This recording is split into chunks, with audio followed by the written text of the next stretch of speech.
Olá! Sejam bem-vindos ao podcast Sessão Holística, um espaço para a gente conversar sobre o que é, né, ser um ser holístico. E a gente sabe que o ser humano ele possui essa característica, um ser que possui várias dimensões e várias formas de ser, né? Então aqui nesse podcast a gente vai conversar bastante sobre cada uma dessas dimensões, às vezes de forma separada, às vezes de forma conjunta. E hoje eu vou trazer um conceito que vai girar em torno de praticamente todos os assuntos que a gente trouxe aqui, que é essa trindade tão famosa chamada corpo, mente e espírito. Então, para a gente começar a entender, né, o ser humano, a gente precisa criar essa base de entendimento para que a gente possa se relacionar melhor com as informações. Então, corpo, mente e espírito. Nós sabemos que a nossa estrutura básica, né, principal, é o nosso corpo físico, pelo menos é assim que a gente aprende, né, na escola, que a gente aprende aí nos nossos estudos, até que talvez a gente tenha algum tipo de experiência que efetivamente nos demonstre que nós não somos somente esse corpo físico, né? Então, trouxe aqui algumas anotações a respeito desse corpo físico. Ele é um veículo mecânico, mas também um arquivo de memória, genético, emocional, transgeracional e humano. Então, é muito importante a gente entender que esse veículo mecânico, ele possui também na sua estrutura essas memórias, essas informações, né, que vêm de outros lugares que não somente desse corpo que está aqui, né, esse corpo que vos fala. Tem muito mais que vem de onde ele vem. Então, para a gente ser formado, nós usamos essa base anterior para formar o nosso corpo. Logo, existe uma sobreposição de informações, a antiga com a nova. O corpo é um arquivo vivo.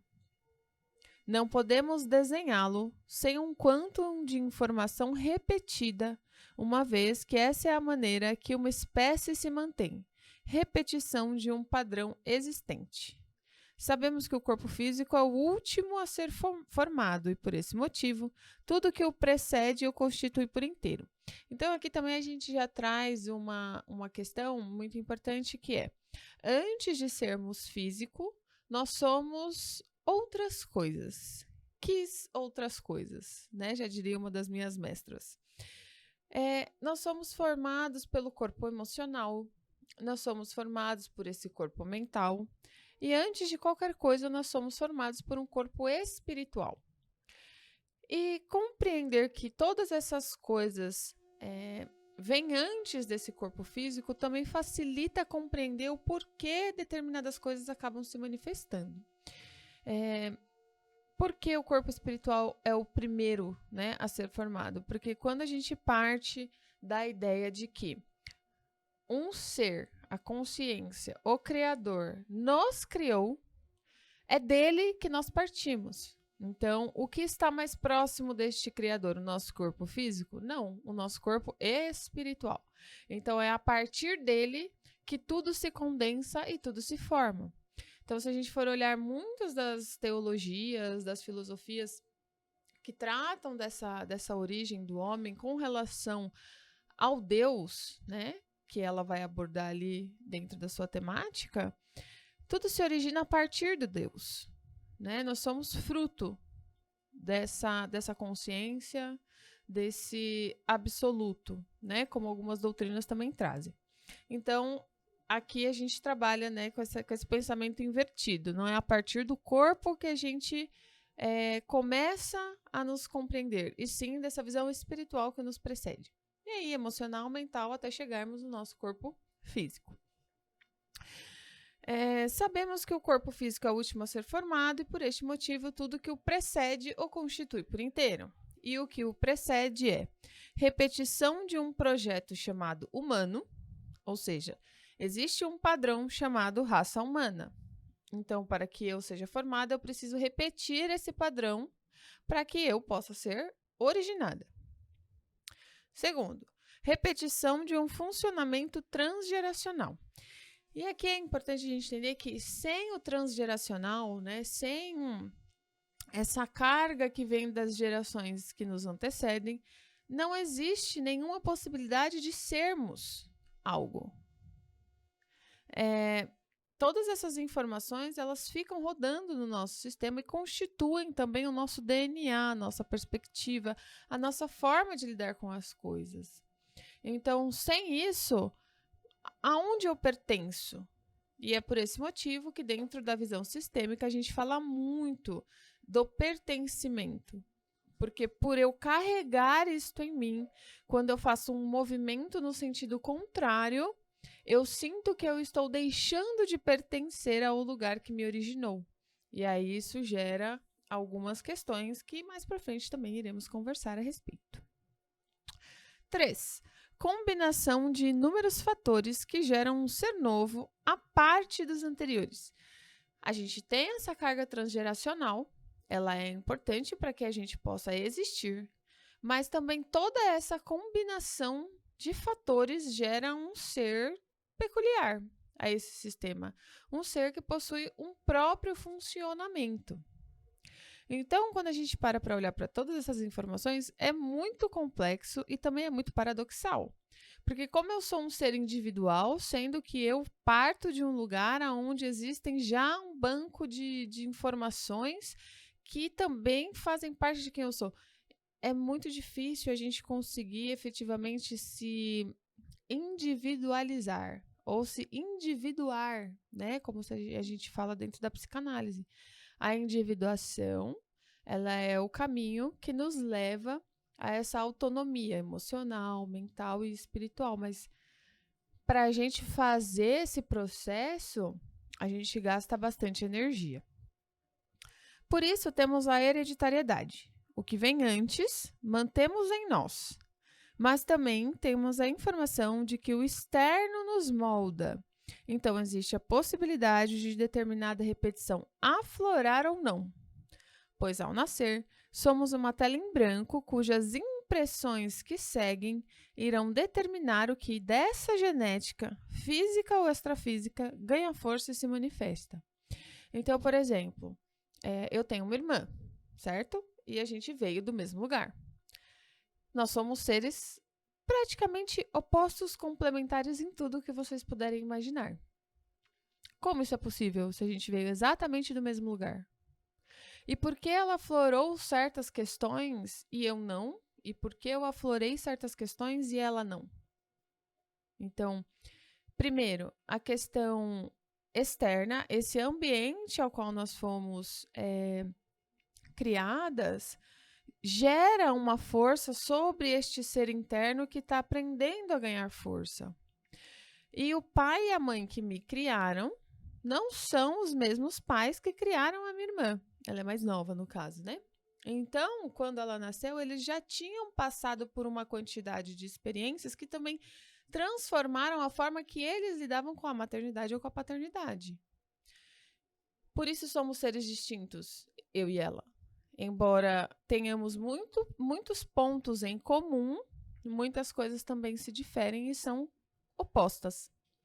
Então, entender essa dinâmica de que também cada geração, cada filho, cada neto também desperta em nós um outro lado, uma outra questão, é muito importante para a gente também conseguir desenhar e separar alguns traumas ou algumas dúvidas, né, que a gente carrega ao longo da nossa jornada.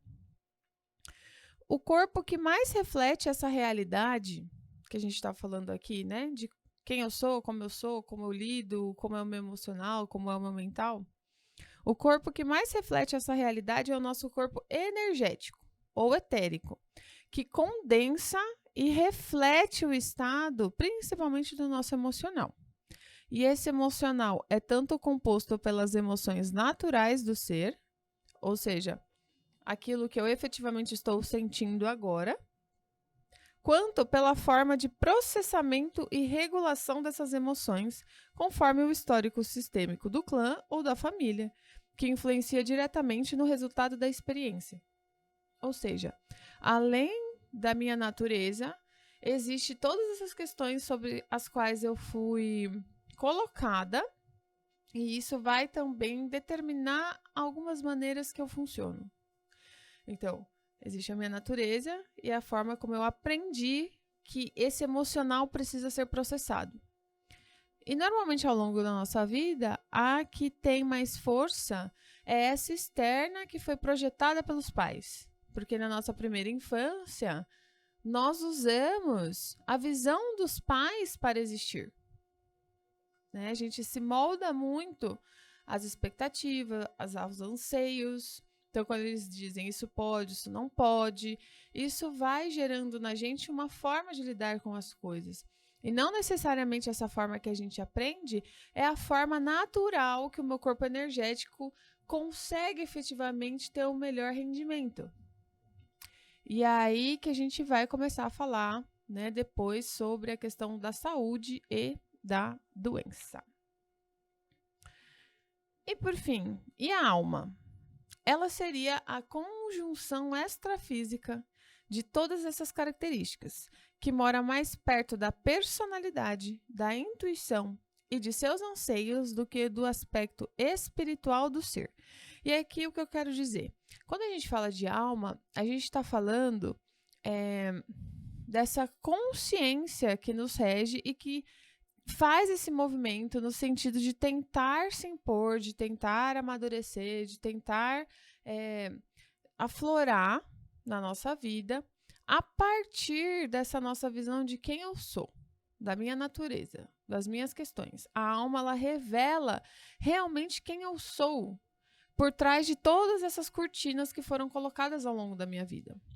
Então, a alma, por mais que a gente tenha a tendência a falar da alma como um aspecto espiritual, talvez ela esteja mais relacionada com essa percepção interna, consciente, mas não tão espiritual, mais voltada mesmo para o nosso corpo físico, de como a gente funciona, né? De como o nosso energético lida com todas essas questões, e não o espírito, que é essa parte,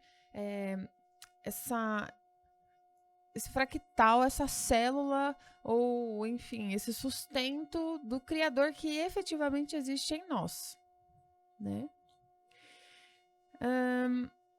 Mas a alma pode se tornar uma ponte para esse acesso ao espiritual, caso a gente consiga perceber essa personalidade não só como aspecto a ser reafirmado, mas como um refletor de características que podem e talvez devam ser transcendidas ou reformuladas. Por que eu trouxe isso? Porque hoje a gente fala muito da alma, né? É porque a gente tem que deixar a nossa alma isso, a nossa alma aquilo, a nossa alma nos guiar por completo, porque é a alma que guarda a verdade do nosso ser. Nem sempre a verdade do nosso ser é a melhor forma de ser, né? E aí a gente acaba, às vezes, confundindo um pouco essas duas coisas. De fato, a alma, ela vai revelar a sua essência, né? Aquilo na sua forma mais pura. Mas, às vezes, a sua forma mais pura é uma forma mais colérica, mais irritada. Entendeu? E aí, isso é meu jeito de ser, então eu vou ser assim? É isso que eu tenho que expressar no mundo? Até que ponto isso realmente é algo a ser expressado? Ou até que ponto isso sim revela o meu ser, mas também é algo que eu preciso transformar dentro de mim, né? Ou aprender a lidar de uma outra maneira. Então, precisamos sempre fazer essa análise. Não é porque eu sinto que é a verdade ou que é a melhor coisa. E daí também surgem muitos desses desequilíbrios dentro de nós, porque muitas vezes sentimos, sabemos que não é talvez a melhor maneira de estar reagindo a uma determinada situação, e mesmo assim estamos ali, não conseguimos fazer diferente, né? Então, também precisamos estar sempre atento a esses movimentos, para que a gente também não nos sobrecarregue com culpa, por exemplo. A provocação que eu deixo aqui sobre esse corpo físico, né, esse arquivo de memória, E quando eu digo que para formar o nosso corpo, né, a gente sobrepõe essa informação que já vem com uma nova informação, o quanto isso pode conflitar entre si. E em que profundidade você é influenciado ou influenciada por esses conflitos. O quanto dentro de você existem essas forças que ficam discutindo para ver quem é que vai tomar a frente de fato e o quanto você se compreende como parte dessas duas forças. E mais para frente também vamos falar sobre essa questão do observador. Quem é o observador? Então, mais ou menos por aqui. Segundo ponto, a mente. Então, a nossa mente, a gente conhece essa mente cérebro, né? Que é uma mente mais mecânica, feita para automatizar o nosso sistema, para funcionar, né, de uma maneira autônoma, mas que normalmente lida com essas coisas materiais, né? O nosso dia a dia, o nosso funcionamento, o viver e o sobreviver, né? Então, a nossa mente, ela possui essa característica, mas também possui essa característica que a gente muitas vezes diz superior. Superior a quê? A essa camada de existência, né? A essa camada aqui dimensional material. Nós temos uma mente que é capaz de se conectar com a mente universal, que é o aspecto mental deste Criador absoluto. Então, precisamos conversar também sobre isso. Então, a mente, no geral, ela decodifica os estímulos usando arquivos de memória chamados arquétipos universais. Para as mentes funcionarem, elas sempre vão buscar padrões pré-existentes para que a gente consiga decodificar o que ela está querendo nos dizer, certo? Então, mente inferior. O sistema que ela usa para decodificar as coisas são os 5 sentidos, principalmente a visão. Influência sofrida, arquétipos da jornada do herói do tarô. Então, a visão, ela é o nosso sentido que abre para fora. Então, a nossa mente, quando a gente começa a se relacionar com o externo, abrindo os olhos e entendendo que o que está fora não faz parte de mim, ou seja, é um sentido que gera essa separação.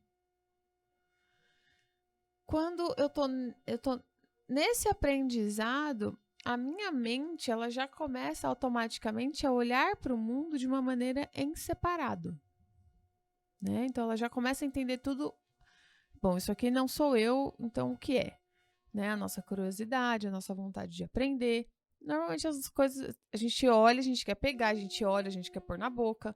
É o olhar que vai trazendo essas outras experiências normalmente para nós. E a mente inferior, ela é o programa que lê e dá contorno à nossa alma.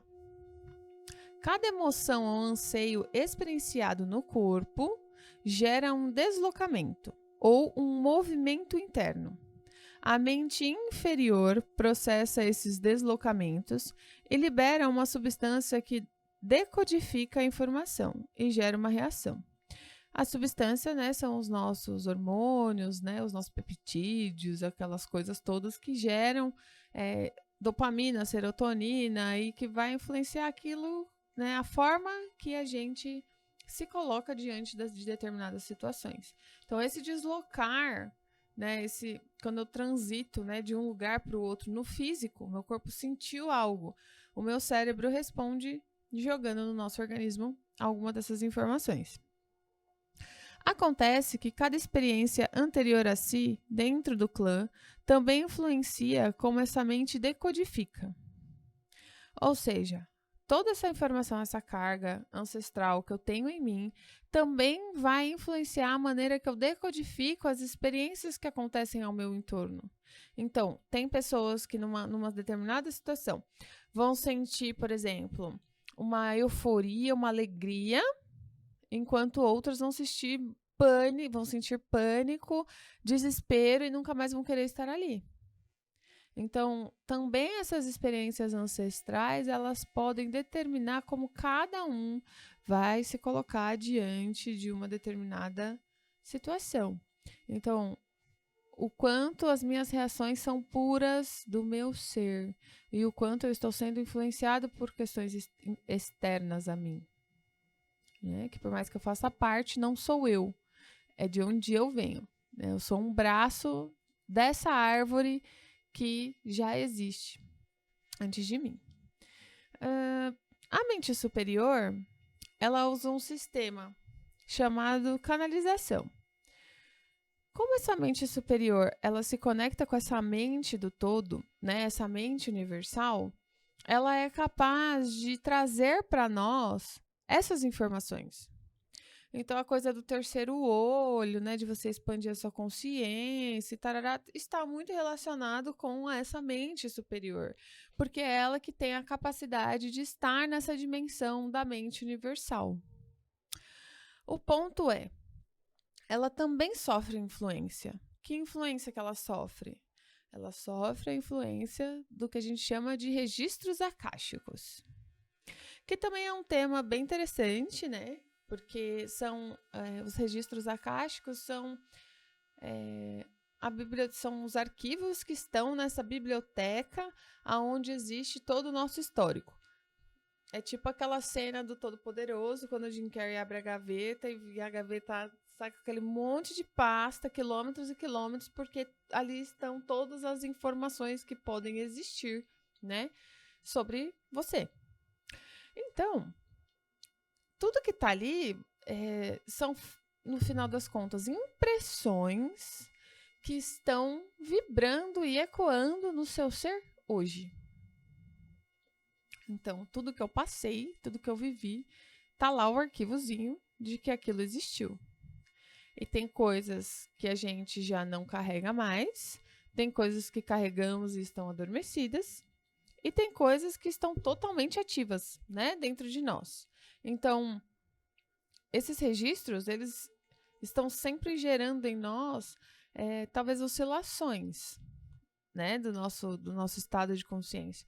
Então, como essa mente superior vai conseguir trazer a mensagem, a informação espiritual para você, se a sua mente inferior está ocupada recebendo todo tipo de influência de tantos outros lugares?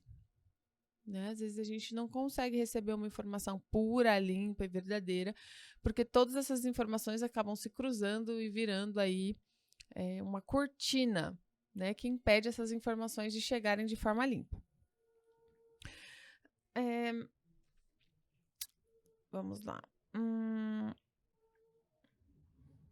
A mente superior, que é a mente que se conecta com a dimensão mental do Criador absoluto, muitas vezes não consegue acessar nossa mente inferior, que vai traduzir o que é trazido, pois estamos impregnados de outras informações que estão latentes. Então eu pergunto, até que ponto reafirmar o que está nos registros akáshicos promove a expansão do nosso ser ou da nossa consciência? E por que eu trago esta pergunta? Também vemos muitas terapias, muitos caminhos que buscam acessar esses registros akáshicos para que a gente possa saber o que é que aconteceu ou por que determinada coisa acontece em nós. E isso é bom e saudável até certo ponto, e dependendo de certas influências ancestrais que a gente sofre, e até mesmo espirituais. Então, eu, na minha experiência, tive oportunidades de acessar muitas vidas minhas por conta desses registros, né? Que estão ali me fornecendo essa informação. Mas hoje eu posso dizer com clareza que num determinado ponto isso não foi bom, porque isso me trouxe mais uma perspectiva de coisas ruins ou negativas que eu vivi ao longo de inúmeras vidas do que coisas positivas. E aí vocês podem, né? Mas aí é cada um por vibração, porque eu já vi isso, eu já vi coisas muito legais também, né? Não é esse o ponto. Mas, para certos aspectos da minha vida, receber determinadas informações me gerou um processo de autoanálise, talvez voltada para uma culpa, para uma falta de esperança tão grande, que isso não me ajudou de uma maneira positiva. Talvez se eu tivesse ido por um outro caminho, eu teria tido um melhor aproveitamento. Talvez eu tivesse tido uma menor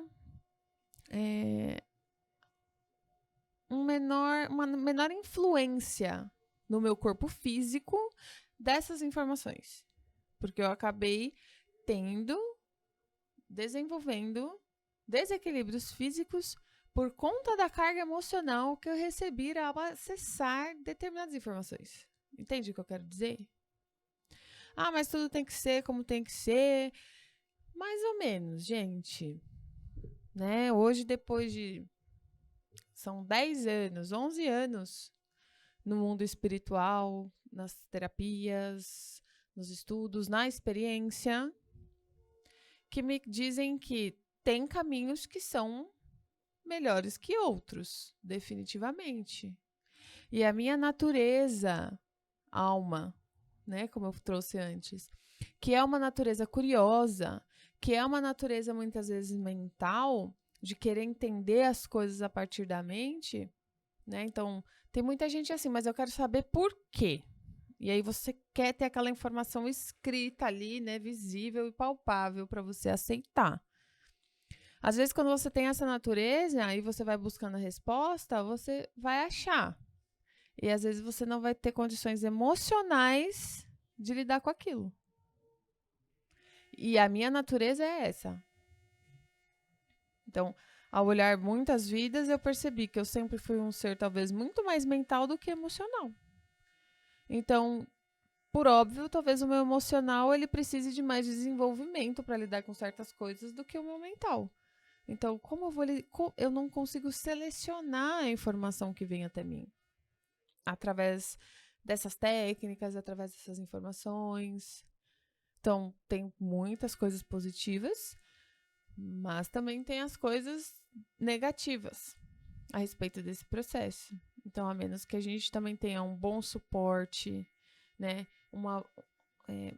Boas pessoas próximas a você que vão te auxiliar e te estender a mão, porque também conhecem determinadas curvas do caminho, você pode provavelmente se encontrar sozinho num mundaréu de coisas que já aconteceram e que te pertencem, né? Então, a gente precisa ter um pouco de parcimônia com relação a isso.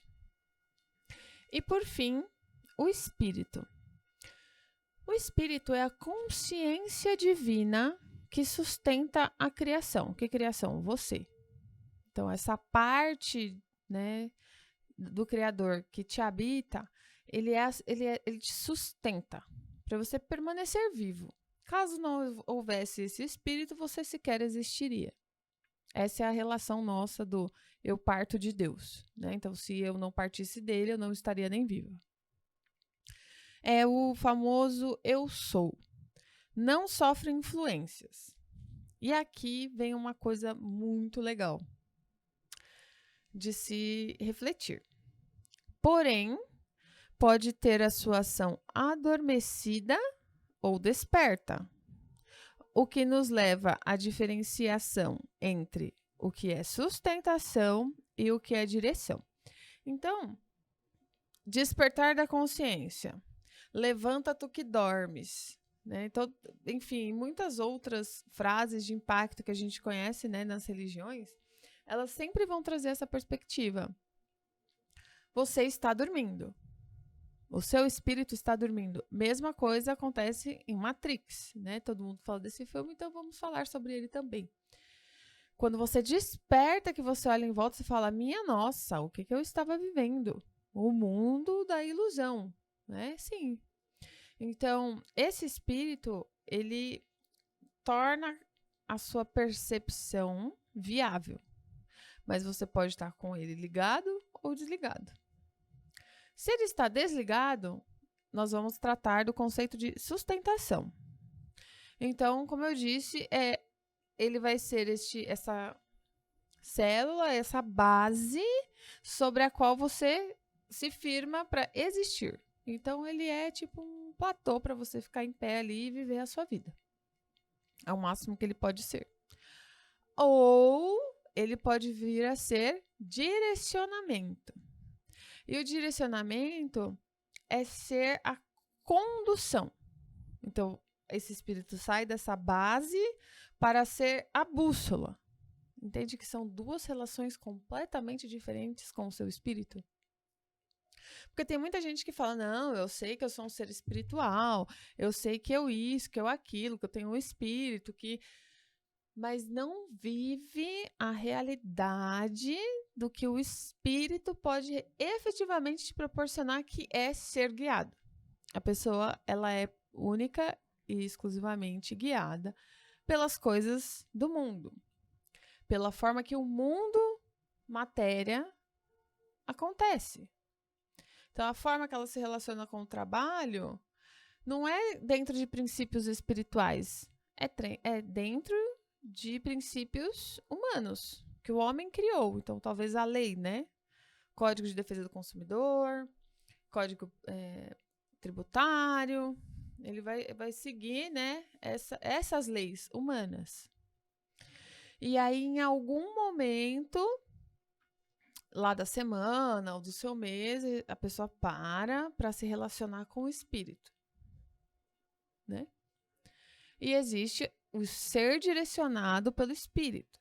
Ou seja, eu acordo todos os dias com a consciência de que existe a Bruna física e existe este ser espiritual que não é da Bruna, que é Deus, que é o próprio absoluto, e eu me permito ser conduzida por ele.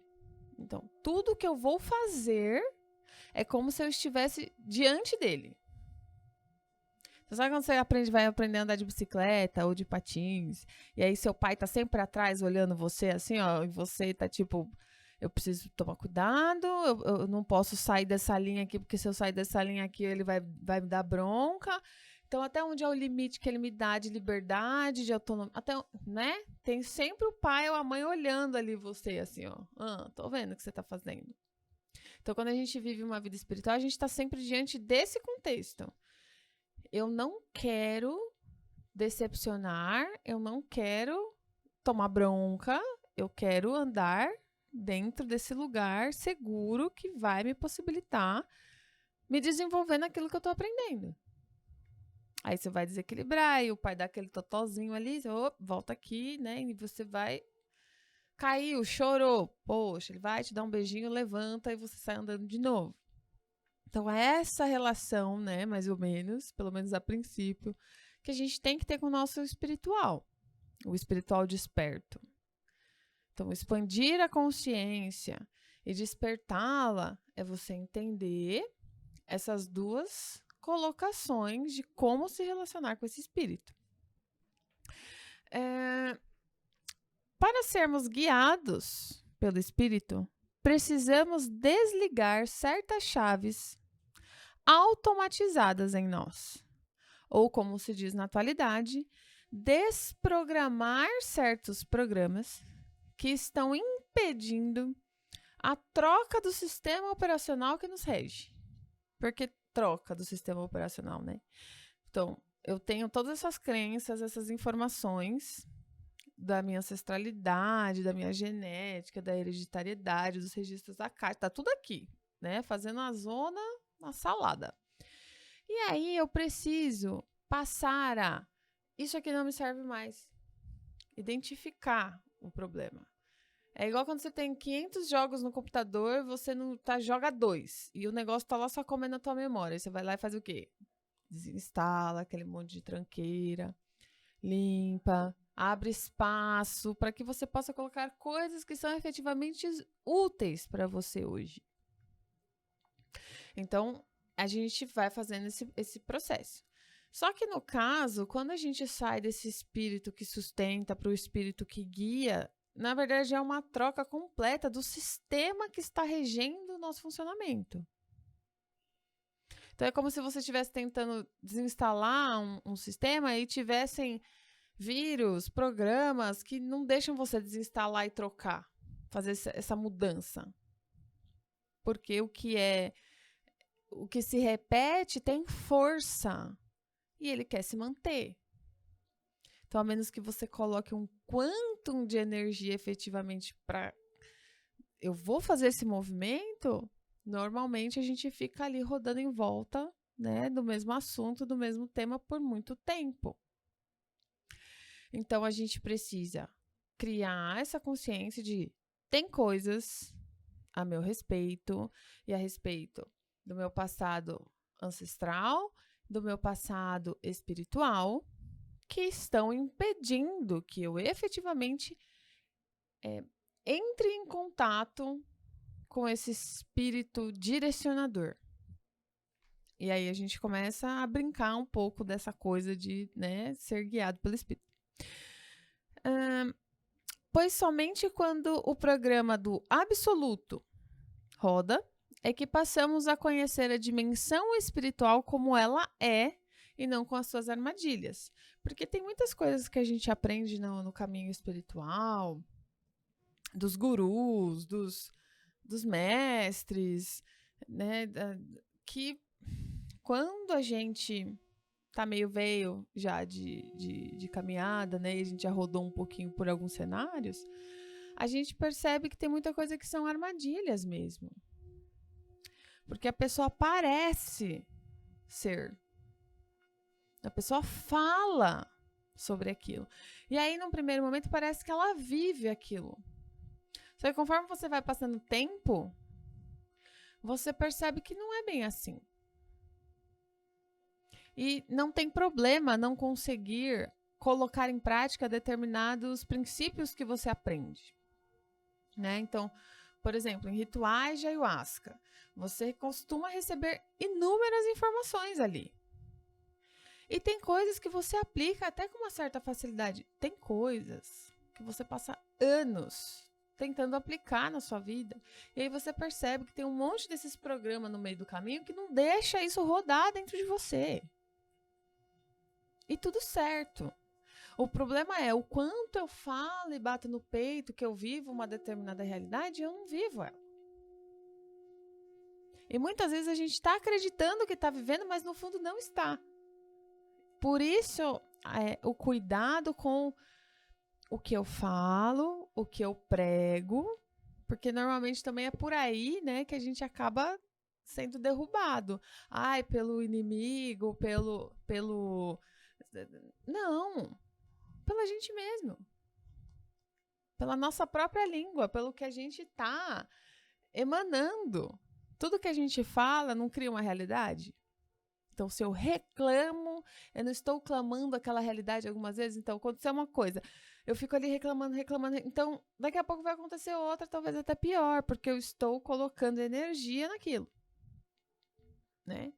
Então, no caminho inverso eu percebi determinada coisa que eu sei que vai contra um princípio espiritual a meu respeito.